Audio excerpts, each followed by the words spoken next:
Hello दोस्तों, स्वागत है आप लोग को फिर से एक वीडियो में। और स्वागत है आप लोग को अर्जुन स्टडी यूट्यूब चैनल में। तो प्यारे साथियों, आज हम क्लास 8 साइंस के पहला चैप्टर जिसका नाम है फसल उत्पादन एवं प्रबंधन का हम वीडियो लेके आए हैं। तो आप लोग वीडियो में बने रहे। वीडियो अच्छा लगे तो वीडियो को लाइक और चैनल को सब्सक्राइब करिएगा। तो जो पहला चैप्टर है फसल उत्पादन और प्रबंधन, तो यह कृषि पर आधारित फसल है। और आप लोग को भी पता होगा कि जो हमारे ये भारत है कृषि प्रधान देश है। तो फसल उत्पादन में क्या क्या भूमिका होती है, कैसे फसल का उत्पादन किया जाता है, कैसे खेतों को तैयार की जाती है, कैसे फसल बोया जाता है, तो वो सारे चीज़ इस अध्याय में दिया हुआ है। और हम एक एक चीज़ बारीकी से पढ़ेंगे। आप लोग वीडियो में बने रहिएगा। तो हम वीडियो को स्टार्ट करते हैं। सबसे पहले आता है फसल। फसल क्या होता है? What is crops? फसल क्या है? तो देखिए, फसल होता है जब एक ही किस्म के पौधे को बड़े पैमाने पर उगाया जाता है तो उसे फसल कहते हैं। क्या बोले?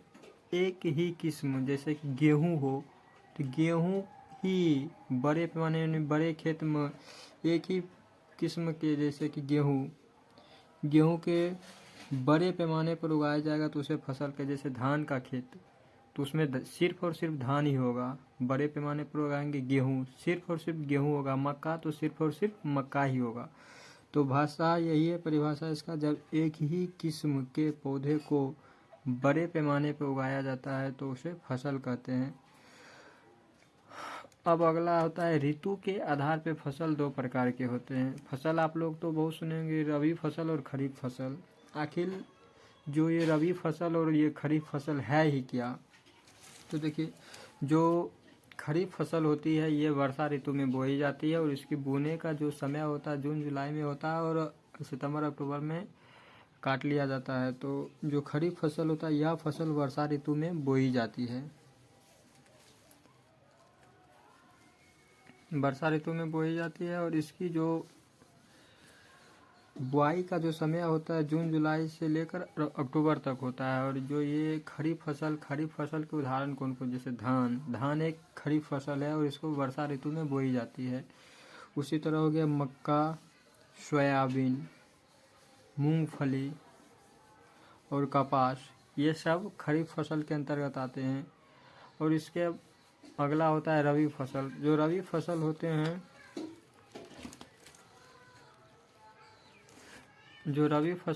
रबी फसल को हम वर्षा ऋतु के बाद, यानी जो ठंडी की शुरुआत होती है, यानी अक्टूबर नवंबर में बोई जाती है और मार्च अप्रैल में काट ली जाती है। जो ये रबी फसल को, जैसे यह फसल शीत ऋतु में बोई जाती है और इसकी जो बुआई का समय होता है अक्टूबर नवंबर में होता है और मार्च अप्रैल में काट लिया जाता है। जैसे कि उदाहरण के, जैसे गेहूँ हो गया। गेहूँ को हम अक्टूबर नवंबर में बुआई करते हैं और उसको मार्च अप्रैल में काट लिया। जैसे गेहूँ हो गया, चना हो गया, मटर हो गया, सरसों हो गया और अलसी हो गया। ये सब रबी फसल के उदाहरण हैं। तो अभी तक हम लोग ने क्या पढ़ा? अभी तक हम लोग ने देखा कि फसल क्या है।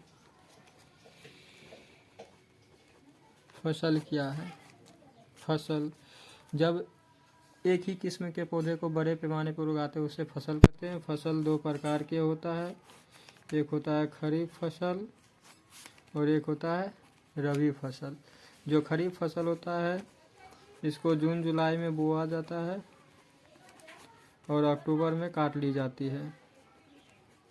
अक्टूबर, जैसे कि धान, मूंगफली। ये रबी फसल को अक्टूबर नवंबर में बोई जाती है, नवंबर में, और मार्च अप्रैल में काट लिया जाता है। हमने इतना पढ़ा। जैसे कि गेहूँ हो गया, ये इतना हमने पढ़ा। और इसके बाद अब आता है अगला जो टॉपिक है, अगला जो कॉन्सेप्ट है वो है कृषि पद्धति। आखिर ये कृषि पद्धति है क्या? देखिए, खेती करने से पहले किसानों ने बहुत सारी प्रक्रियाएं करते हैं। आप अलग अलग समय में अलग अलग क्रिया करते हैं, और जो ये सारी क्रियाएं होती है इसी को कहते हैं कृषि पद्धतियाँ। यानी कि जैसे फसल उगाने के लिए किसान को अलग अलग समय अवधि मतलब अलग अलग समय पर अलग अलग क्रियाकलाप करते हैं, जिन्हें कृषि पद्धतियाँ कहते हैं। गॉट। जैसे कि हम गेहूँ बोने से पहले हम क्या करते हैं, गेहूँ बोने से पहले तो सबसे पहले तो हम क्या करते हैं, खेत को जुताई करते हैं, फिर उसमें उर्वरक डालते हैं, बुआई करते हैं, फिर बीज डालते हैं, फिर उसमें पानी डालते हैं, फिर खाद या उर्वरक डालते हैं, फिर उसमें से जो खरपतवार होता है उसको बाहर निकालते हैं, फिर फसल पक जाता है तो उसको कटाई करते हैं, कटाने के बाद फिर उसका हम भंडारण करते हैं। तो ये सब कृषि पद्धतियाँ के अंतर्गत आते हैं।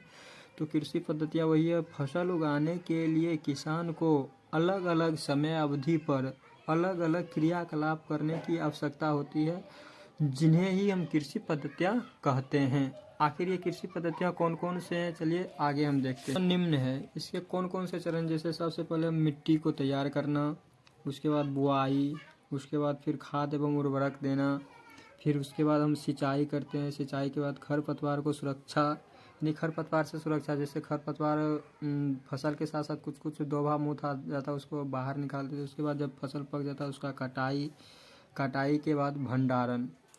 अब इस सब को हम एक एक के विस्तार से पढ़ेंगे, अलग अलग विस्तार से पढ़ेंगे। सबसे पहला आता है मिट्टी को तैयार करना। आखिर हम फसल बोने से पहले मिट्टी को तैयार क्यों करते हैं? अक्सर आप लोग गांव से बिलोंग करते होंगे तो देखते होंगे कि जो किसान लोग होते हैं किसी भी फसल को लगाने से पहले सबसे पहले मिट्टी में जुताई करते हैं। जुताई करने से क्या होता है, जो ऊपर का जो लेयर मिट्टी का लेयर होता है वो नीचे चला जाता है और नीचे का ऊपर आ जाता है, जिससे मिट्टी पोला हो जाता है और ढीली हो जाती है। तो जुताई क्या होता है, मिट्टी तैयार सबसे पहले देखिए, मिट्टी को उलट पलट करने की जो प्रक्रिया होती है उससे जुताई कहते हैं। जुताई मिट्टी को उल्टने पलटने, जैसे अंदर बाहर के अंदर, अंदर के बाहर मिट्टी करने की जो प्रक्रिया होती है उसे जुताई कहते हैं। इस मिट्टी की जुताई करने से होता है कि जो मिट्टी ढीली हो जाती है, ढीली होने से जो हमारे फसल के जो जड़ें होती है अंदर तक चली जाती है। अंदर तक जाने से क्या होता है, उसमें श्वसन की, रिस्पायरेशन की जो प्रक्रियाएं होती है वो बहुत ही आसानी होते हैं। जो खनिज पोषक तत्व होते हैं पौधे को पर्याप्त मात्रा में मिल पाते हैं। आप लोगों ने 6-7 क्लास में पढ़े होंगे जो हमारे मिट्टी है, मिट्टी में विभिन्न प्रकार के खनिज लवण पोषक तत्व होते हैं जो पौधों को बहुत ही आवश्यकता होती है ग्रोथ करने के लिए। देखिए, तो हम समझ लिए मिट्टी तैयार करने के लिए मिट्टी को उलट पलट करने की जो प्रक्रियाएं होती है उसे जुताई कहते हैं। जुताई के लाभ क्या है?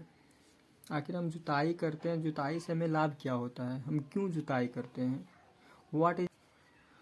तो जुताई करने के जो लाभ होते हैं, फसल की जड़ें गहराई तक जाती है। जब फसल की जड़ गहराई तक जाएगी तो आंधी तूफान से फसल की नुकसान नहीं होगी, फसल की पर्याप्त मात्रा में जल मिलेगा, पोषक तत्वें मिलेगी जो उसको वृद्धि के लिए लाभकारी होता है।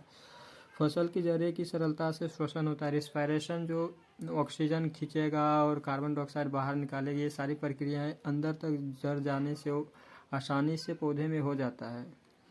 और जुताई से केंचुए एवं सूक्ष्म जीवों की वृद्धि होती है। सही बात है।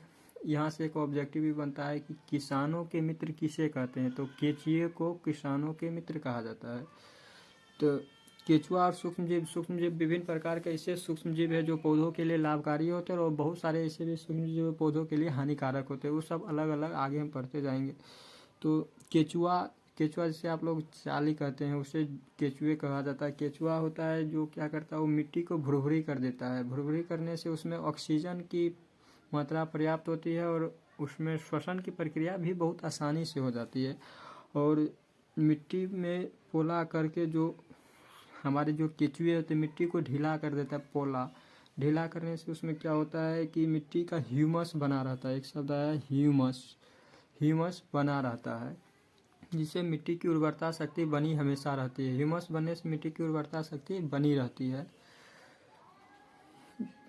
अब इसके बाद जो आगे का टॉपिक है, जुताई में औजारों का उपयोग किया जाता है।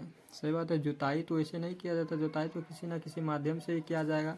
तो जुताई करने के विभिन्न सारे माध्यम है, जैसे कि पारंपरिक जो हमारे पूर्वजों, हमारे दादा परदादा करते आते रहते थे, वो हमें पारंपरिक हो गए। जैसे हल हो गया, कुदाल से भी बहुत सारे लोग पहले थे और अभी भी है जो कुदाल से खेतों को क्या करते, जुताई करते, खोदते हैं। और उस आधुनिक जो विधि में होता है कल्टीवेटर, कल्टीवेटर किसे कहते हैं हम आपको डिस्प्ले पर हम उसका पिक्चर दिखा देंगे, स्क्रीनशॉट दिखा देंगे और दिखा देंगे। तो आज की वीडियो में बस हम इतना ही तक रखेंगे। और इसके जो आगे का जो टॉपिक है, जैसे बच्चे जो हमारे कृषि पद्धतियाँ की जो 7 विधियाँ थी, 7 विधियाँ में से हमने एक विधि पढ़ा था मिट्टी को तैयार करना। और इसके बाद जो 6 विधियाँ पढ़ गए, अलग अलग वीडियो में आगे की वीडियो में दिखाएंगे। वीडियो काफ़ी लंबी हो जाएगा, तो आज की वीडियो में इतना ही। Thanks for watching this video. Video अच्छा लगे चैनल को लाइक करें, चैनल को सब्सक्राइब करें, वीडियो को लाइक करें और एक कमेंट वीडियो में कर दीजिएगा कैसा वीडियो आपको लगा। और इस चैनल पर आपको सब बहुत ही अच्छे कॉन्सेप्ट के साथ हर सब्जेक्ट का टॉपिक वाइज वीडियो मिलेगा। तो थैंक्स फॉर